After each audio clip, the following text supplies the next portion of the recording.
An Astrological Research on Schizophrenia by Ciro Discepolo. Two reasons in particular brought me to deal with this topic. First, it is not frequently studied, thus it requires more attention from people such as I, who wish to give their contribution to experimental research in the field. Second, I believe that astrological research should focus on those areas where the so-called official science is either silent or says next to nothing. For instance, it seems to me totally useless to study which planetary aspects chronic azotemia refers to, since this pathology is easily diagnosable by means of a simple chemical examination. Also, the astrological diagnosis of an ulcer is not indispensable, as one might think. In fact, any good physician can do it by analyzing the patient's body, the symptoms, the clinic anamnesis, and the character of the subject.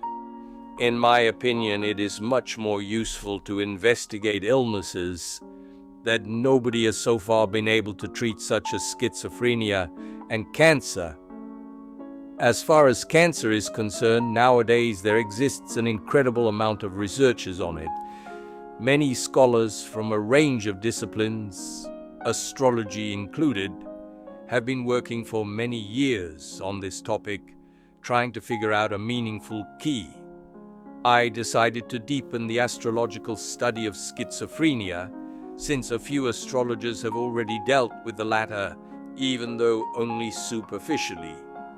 In order to analyze schizophrenia from an astrological point of view, it is necessary to provide the readers with a brief summary of the results that psychiatry has so far arrived at, and with the opinions of involved scientists of the past and the present.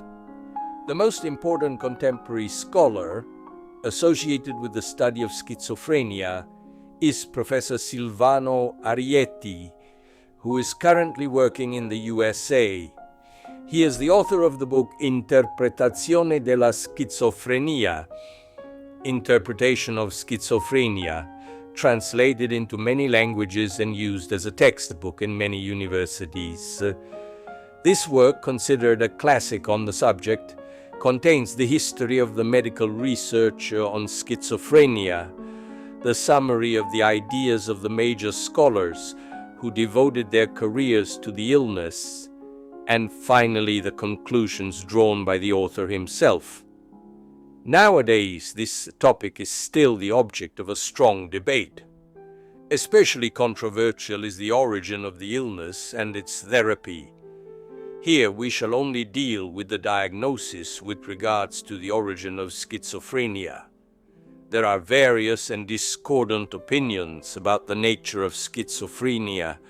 However, there exist basically two approaches which refer to two schools, the organicistic school and the psychodynamic school. The former claims that schizophrenia has organic origins and that the psychical pathological manifestations of the illness are a secondary effect of the organic illness. The latter maintains that the origins of schizophrenia can be traced to serious anxiety developing from frustrating interpersonal relationships. The psychodynamic school also claims that the somatic manifestations of schizophrenia, together with the biological and physical alterations that it involves, are the effects of this illness, not its reason to be. Currently, the people belonging to the organicistic school outnumber the followers of the psychodynamic school. However, the former have failed to provide any evidence to support their theories. On the other hand, the members of the psychodynamic school, to which the most famous scholars of psychiatry and psychology belong, have been able to show the validity of their hypothesis. This has been possible by means of the increasing number of therapeutic successes gained. Among these people one should mention Kraepelin, Bleuer, Meyer, Freud, Jung, Sullivan, and Arietti. Sullivan reached the conclusion that, like other psychiatric maladies, schizophrenia was caused by unsatisfactory interpersonal relationships, especially the parent-child relation. Jung pointed out the following: the schizophrenics have to be classified as introverted, as opposed to the hysterics, who are extroverted. Also, according to Jung, schizophrenia can develop in subjects that at birth show a very well-developed unconscious and a weak ego. This is possible even though one is dealing with a psychological illness with psychosomatic consequences. Arrietty defines schizophrenia as follows: it is a specific reaction to a serious state of anxiety which finds its origins in childhood, and that it is experienced again more strongly in a successive stage of life. These are some points of view of the official science.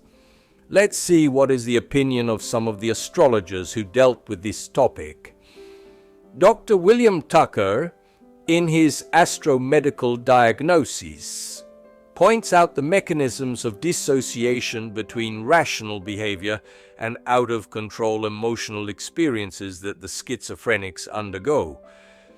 He believes that the conjunction Sun-Jupiter squared to Mars is the main indication of schizophrenia. In the Encyclopedia of Psychological Astrology, Charles Carter claims that schizophrenia and mental illnesses in general are visible in horoscopes with a great amount of negative aspects. Moreover, he is of the opinion that often Mars badly affects the governor of the mind, and that Uranus weakens one or both of the luminars. Carter continues by saying that the Moon and Mercury are often in negative aspect to Mars and Uranus. The Sun is usually afflicted and the 12th house is generally prominent. Carter concludes that the 22nd degree of Pisces is the most related to schizophrenia. In his Astrology and Health, Omar Garrison lists the following aspects under the entry Schizophrenia. 1. Scorpio and Moon occupy the 1st, 5th, and 9th houses, together with Mars, Saturn, Uranus, Pluto, and the lunar nodes, more than one sometimes. 2. Scorpio, Moon, and Mercury are all in the 1st house. 3. Mercury is in the 3rd, 6th, 8th, or 12th house, together with Mars, Saturn, Uranus, Pluto, and the lunar nodes, more than one. 4. Jupiter is in the 1st house. Saturn and Uranus are in the 7th. 5. Saturn is in the 1st house. Mars in the 1st, 5th, 7th, or 9th house. 6. Scorpio, Moon, and Saturn in the 12th house. 7. Saturn is in the 1st house and Jupiter in the 12th. Mars or the Moon are in the 1st, 5th, or 9th house. 8. Saturn rules the 2nd house with Mars, Uranus, Pluto, and the lunar nodes, more than one of the planets. 9. The ruler of the 2nd house and Saturn in conjunction with or nearby to Sun or Mars. 10. Cancer, Scorpio, Pisces, or the controller of the 3rd house are in the 1st house with Jupiter. 11. The Sun, or the ruler of the 1st house, is in the 1st or in the 4th houses. Henri Gouchon, in the last edition of his famous Dictionnaire Astrologique, roughly describes the conclusion of a paper presented by the astrologer Conrad to a 1937 Congress held in Paris. Conrad collected the horoscopes of 629 male schizophrenics born between 1827 and 1924. These data lack in the positions of Uranus, Neptune, and Pluto. From these horoscopes, almost always drawn for noon, emerge the following. 1. The Sun prefers Venusian signs. 2. The Moon is often in Capricorn and very rarely in Scorpio. The second aspect is unusual.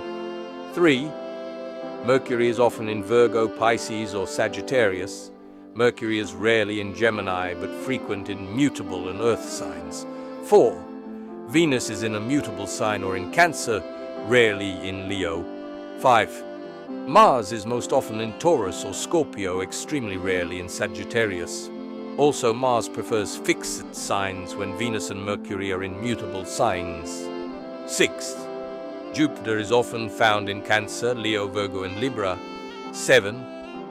Among the most frequent aspects, one should mention the following: the Moon in opposition or squared to Venus, or in conjunction to Saturn or squared to Neptune and Mars, Mercury squared to Jupiter, or Saturn or Uranus or Neptune, Venus in conjunction with Mars or squared to Saturn or Uranus, Mars squared to Saturn. Moreover, the squares outnumber the trines of 212 units.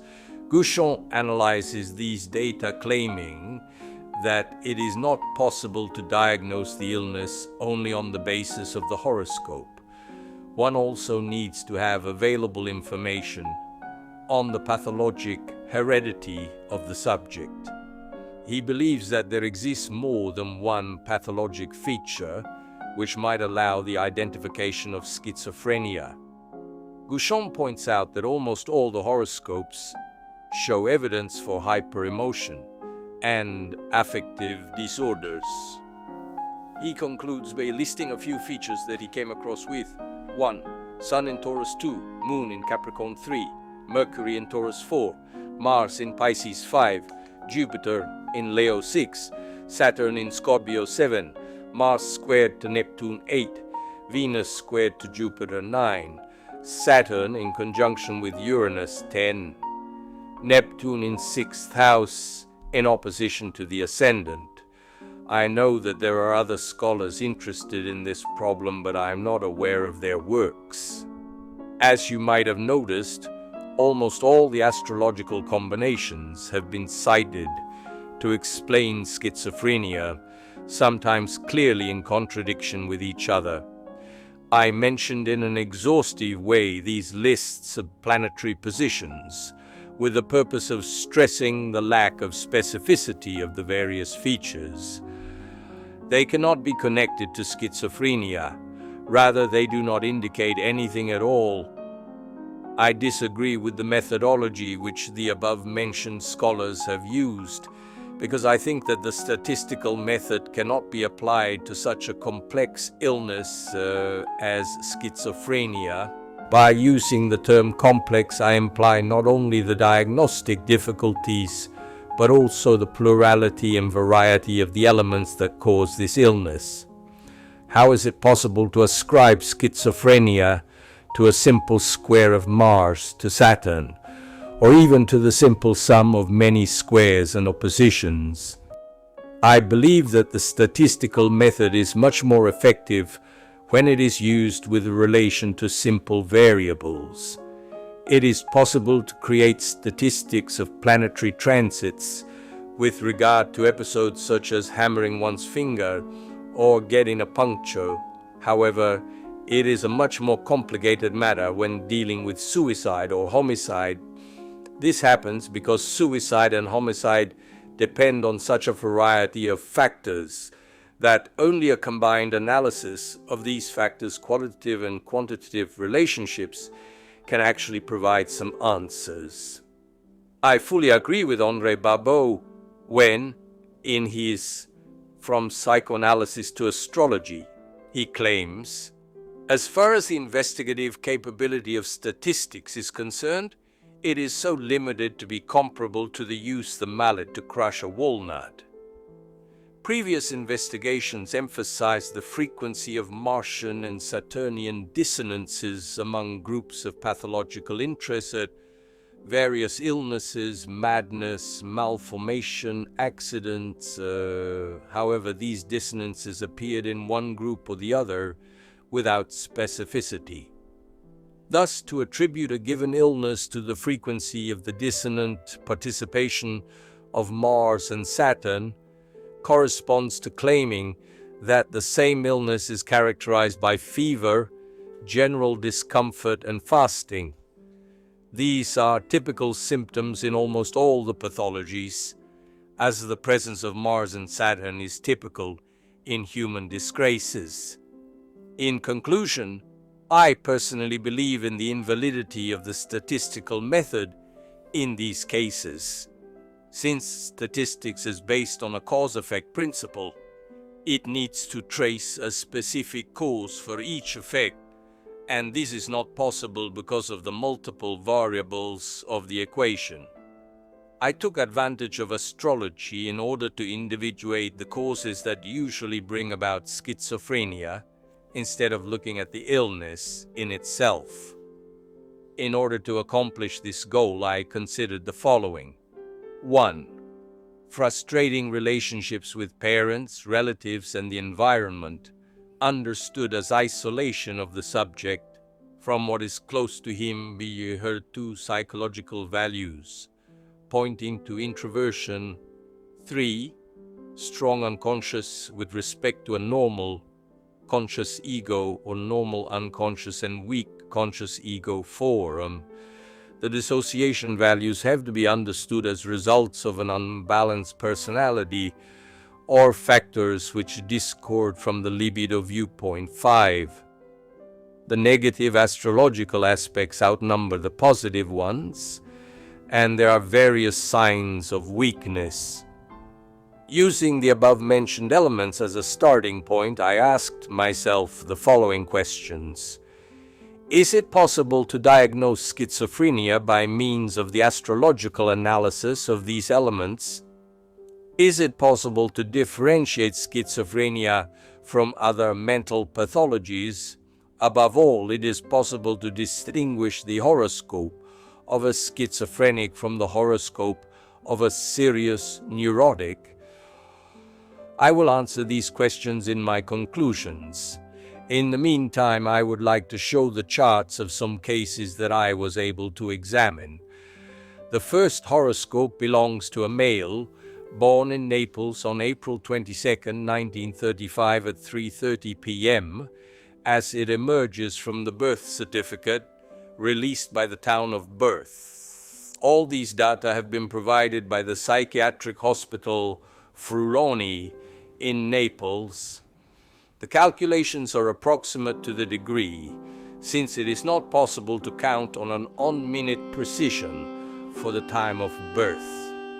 The first striking element of this horoscope is the multitude of negative aspects which express the inner suffering of this person.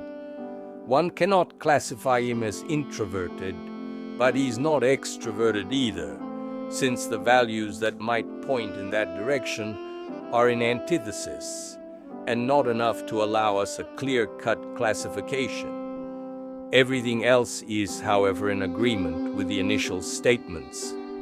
The damaged luminaries, the dissonant moon in the 3rd house, the ruler of the 11th house damaged in the 8th, Mars, ruler of the 3rd in the 1st house, all of these factors clearly indicate maladjustment and frustration with respect to family and environment.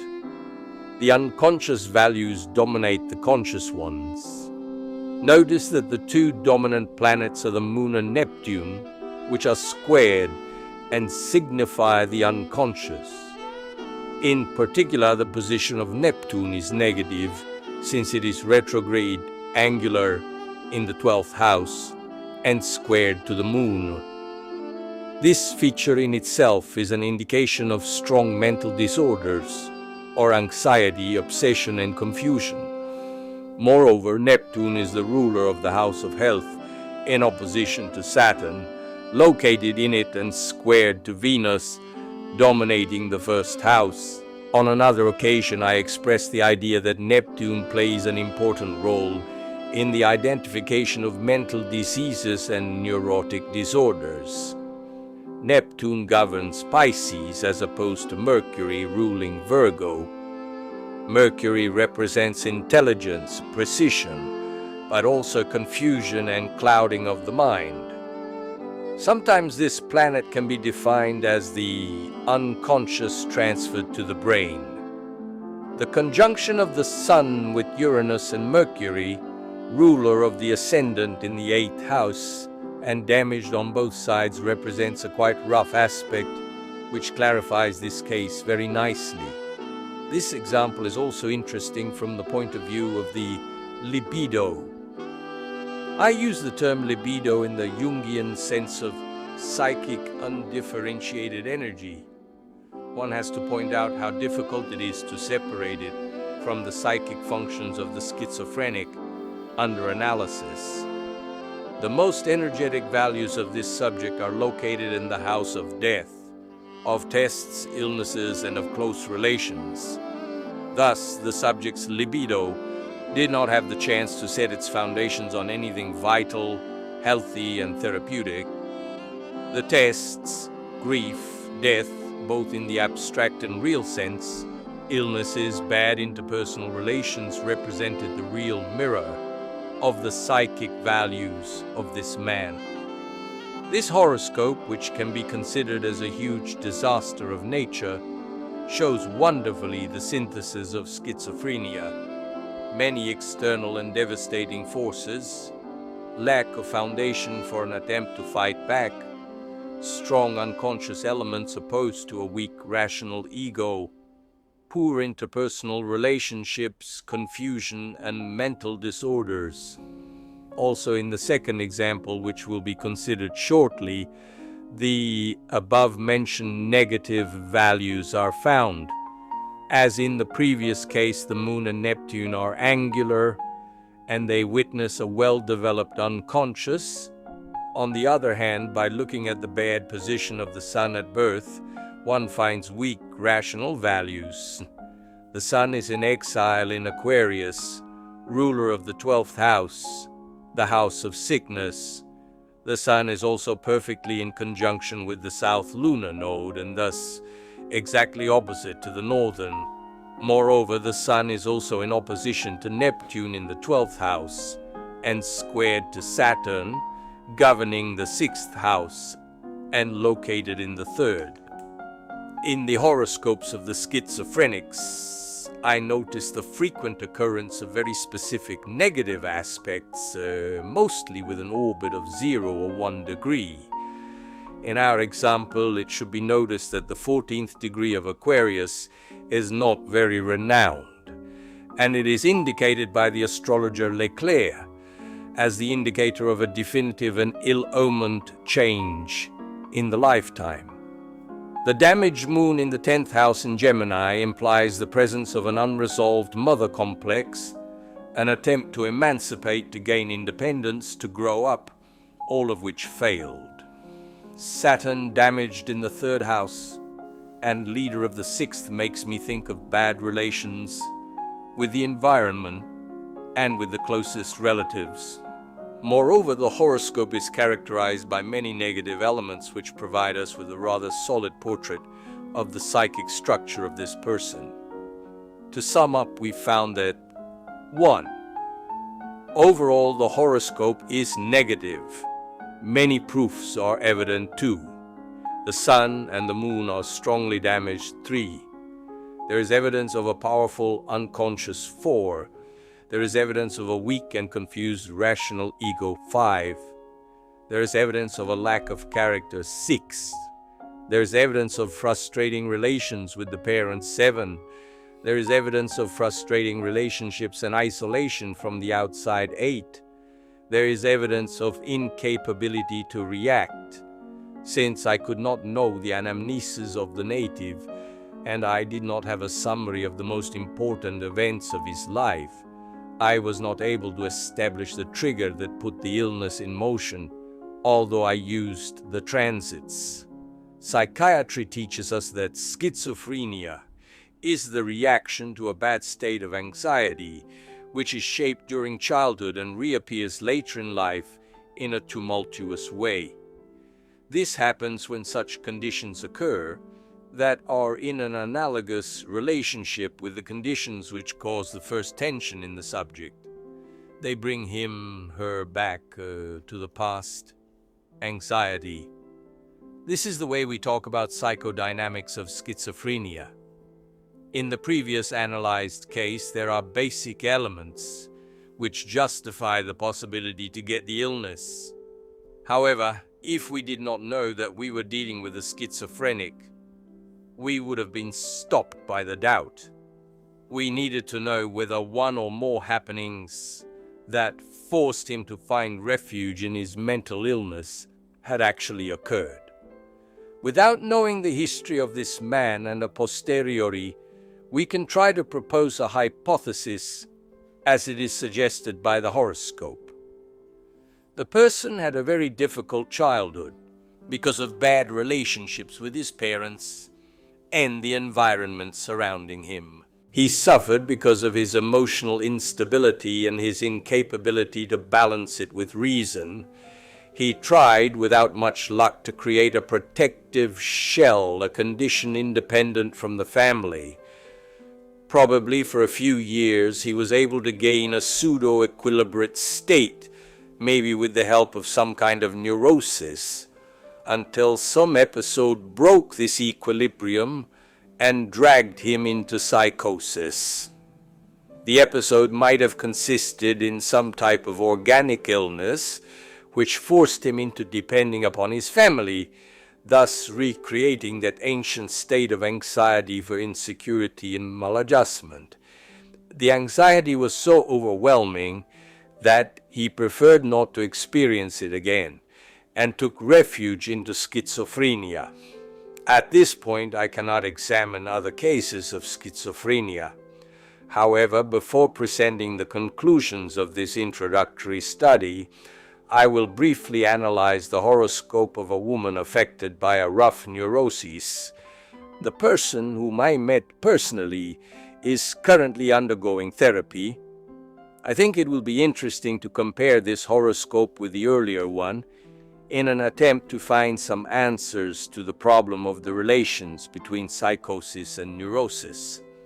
Silvano Arieti, in the text that I mentioned at the beginning of this paper, points out that many potential schizophrenics are able to escape the malady by finding refuge in a neurotic state. In other words, they canalize their anxiety in a neurosis that becomes a safety valve for their evolving psychotic state. In our example, we can see that the necessary elements to diagnosing schizophrenia are lacking, even though there are signs of a neurotic state. One can see identity problems between the feminine and masculine values of the subject. In particular, the conjunction Venus-Mars in the same degree of Gemini, conjunction that is isolated in the birth context, expresses an identity crisis in the feminine and masculine features. In the case of the subject under analysis, this aspect created a neurotic state that brought about sexual problems. The horoscope also emphasizes a set of family difficulties connected to what has just been said. This ensemble represents the psychopathologic nucleus of this woman, who is, however, not in danger of becoming a schizophrenic, since there are also positive aspects. Moreover, the neurosis should be considered as the expression of a reaction that the ill person activates, showing the strength to fight the illness. From this study, I drew the following conclusions. One, I believe that it is possible to diagnose schizophrenia astrologically, or at least to indicate the potentiality in a subject.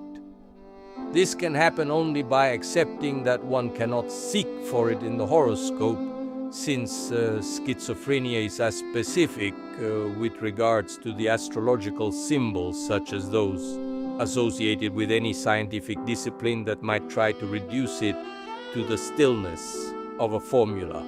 On the other hand, I think it is possible to seek for it by extrapolating from the horoscope those values which modern psychiatry indicates as determining factors of the rising of the illness, either when they appear partially or completely.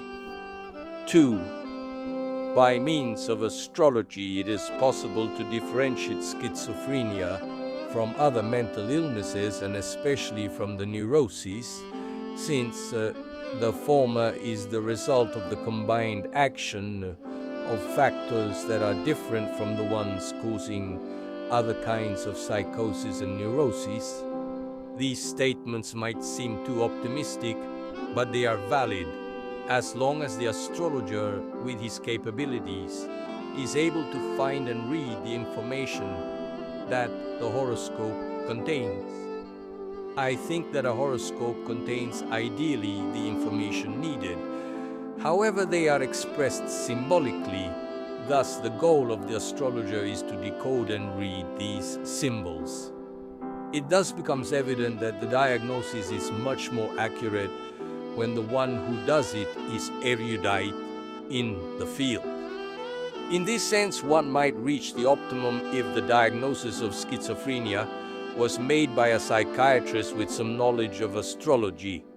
I am totally in agreement with Gouchon when he claims that in order to diagnose this illness, it is necessary to take into consideration the horoscopes of the relatives of the schizophrenic.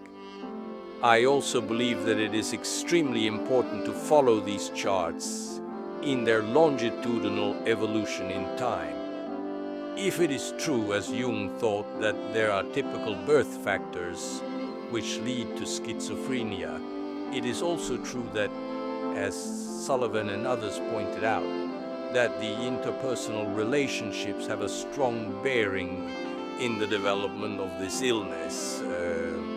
As I have already mentioned, it is very important to be able to follow what happens in time to a person whose horoscope showed potential schizophrenia. As a matter of fact, the subject's psychic condition will evolve in one direction or in the other, depending upon whether he will move towards a situation of increasing tranquility or rather towards continuous steps backwards, so unstable that they might compromise her safety. I do not think that these negative events can be prognosticated from the chart, since the astrological symbols do not allow us to specify the quality and the quantity of a given happening. Even if this were possible, one would never be able to tell the impact of the happening upon the ill person. I believe that astrology can provide a contribution that is worth noticing for the fight against schizophrenia. This can happen in a preventive way, since astrology can recognize the potential schizophrenic people from the time of birth, thus offering to the physicians the possibility to intervene in time in order to stop the malady before its development. What I have exposed is the result of a year-long research on a limited number of cases. Thus, this work cannot be considered exhaustive. However, it is an experimental and introductory study which waits for corroboration or otherwise from future studies by authors interested in both astrology and psychiatry, which I hope will follow. Naples, 1975. Paper read at the First International Conference of Astrology, Milan, Museum of Science and Technique, and later published often, among other, in France in the Astrologue, directed by André Barbeau.